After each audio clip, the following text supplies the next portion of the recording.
like this, and I wasn't going to waste my time. I wore a sleek, low-cut red dress that went all the way down to my ankles. A slit on the left side opened a vent to my thigh, and my 5-inch heels completed the effect.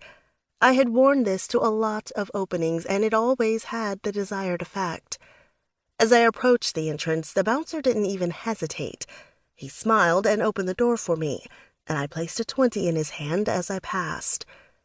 That simple gesture was what separated the wheat from the chaff. The chaff were just happy to get in, but the wheat knew what to do and could afford to do it when the time came. I stopped for a second, shaking my head at how fast that attitude of superiority returned, even when it wasn't something I believed anymore.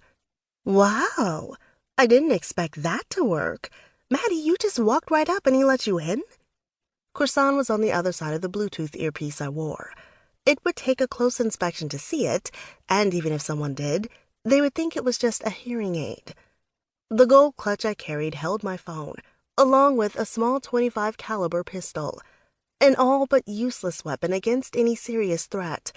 But if I was searched, it would be a completely expected loadout, nothing suspicious at all.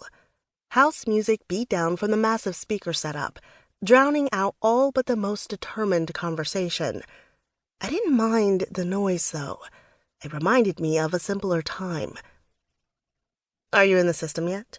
I asked my partner. Croissant was in our rented van, parked half a block away, using her superpowers to hack the club's CCTV. The fact that she had powers still blew me away.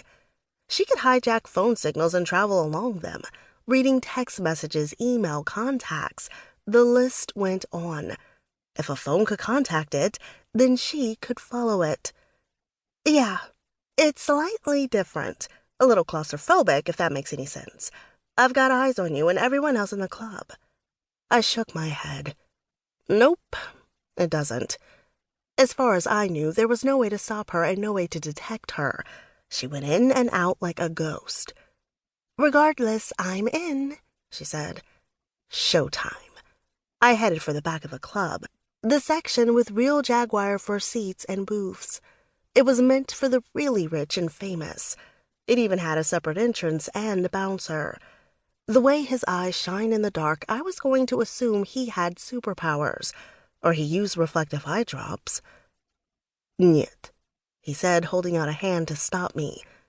It took me a second to realize he was Russian. I looked down at his hand, then up, bringing my sexiest smile. "Are you sure?" I said, pressing in against his hand. He pushed against his ear, probably receiving orders from on high. "Go in," he said with a smile, lowering his hand so I could pass. I ran my fingers across his chest as I walked by. "I'm in," I said as I walked back to the largest table. Before I killed Voss, he had told me the name of his boss and where to find him. After 2 weeks in Belize, I had his schedule down, along with who he traveled with. This was the best time to hit him.